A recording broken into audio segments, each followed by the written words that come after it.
Donald Trump and Elon Musk have just been hit with a brutal surprise just seconds after Trump's inauguration, and it's not only ironic, but also very sad because it shows us that this is just the beginning. So in this video, we're going to be going into what this brutal legal surprise is, but first, I want to take a minute to talk about another surprise that is currently hitting Donald Trump and his rich buddies. Over the past few days, we have seen more and more people talk about the dangers of the rich few at the top, and I think this is something indicative of something larger. You see, us on the left have been warning about this for a long time now, but since Biden gave his final address and specifically warned of an oligarchy, everyone, including the corporate media news, sort of had to talk about it. I want to warn the country of some things that give me great concern.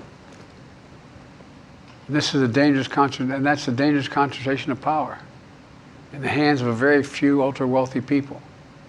And the dangerous consequences if their abuse of power is left unchecked. Today, an oligarchy is taking shape in America of extreme wealth, power, and influence that literally threatens our entire democracy, our basic rights and freedoms, and a fair shot for everyone to get ahead. We see the consequences all across America. So while this warning has been on the minds of every American, Trump had his inauguration today, where he was surrounded by some of the richest people in the world, and this has brought even more attention to Biden's warning, as seen in this CNN clip. I don't know if we control the feed or not, but it's really remarkable to see these tech CEOs or founders, in the case of Jeff Bezos, the founder of Amazon, standing alongside members of the Trump cabinet. They got better seats than some members well, of the it's cabinet, just it's just remarkable. I can't help but think that if this had happened 4 years ago or 12 years ago, it would have been something of a scandal for these people who control information in the United States and the world. The CEO of Google, Sundar Pichai, who's there, as well as Bezos, the founder of Amazon, and Tim Cook, the CEO of Apple, and Elon Musk from X, and not to mention all the federal contracts he has with because of SpaceX, all of them standing amidst members of the president's would-be cabinet, not yet confirmed. And these are a group of people. Joe Biden, in his very last address to the American people, warned make up effectively an oligarchy. And for people who don't know what an oligarchy is, it is the idea of wealthy individuals, often business owners in the private sector, who essentially have control over the government as a result of their wealth.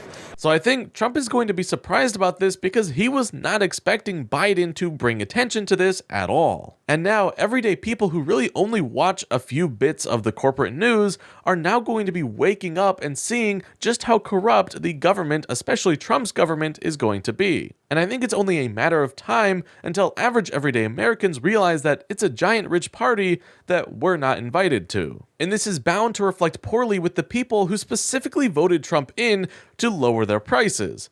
Very ironic, isn't it? When they see that he isn't doing anything but help himself and his rich buddies, they will remember Biden's warning and realize that we were right all along. But in the meantime, it's so important that we continue to fight for what's right, which is why this brutal surprise that Trump and Musk were hit with seconds after Trump's inauguration is so important. Now, this brutal surprise is that a trio of 3 organizations have just sued Donald Trump and his administration over plans to launch the Department of Government Efficiency, or DOGE, under the leadership of Elon Musk. The lawsuit accuses Trump of allowing DOGE to operate outside of legal guidelines established by the Federal Advisory Committee Act, which requires public involvement in advisory committees. The plaintiffs say that DOGE has been operating like an advisory committee without abiding by the law's transparency requirements. And the president of one of the 3 organizations involved in this lawsuit had this to say: AFGE will not stand idly by as a secretive group of ultra-wealthy individuals with the major conflicts of interest attempt to deregulate themselves and give their own companies sweetheart government contracts while firing civil servants and dismantling the institutions designed to serve the American people. Now, of course, we're going to have the MAGAs here saying, oh, they're coming after Trump and Musk, but really, I think average everyday Americans are going to say, yeah, we should probably not be deregulating and just allowing this entity, DOGE, to just do whatever it wants without following the laws that every other entity has to follow. So I think it's great that we still have organizations that are willing to put up a fight to ensure that our democracy is still somewhat protected, even though Trump is really threatening basically anything that goes against him. Trump just got back into office, so it's really too early to see how this lawsuit will go, but seeing as though Trump's already getting sued, I can tell that it's going to be a long 4 years.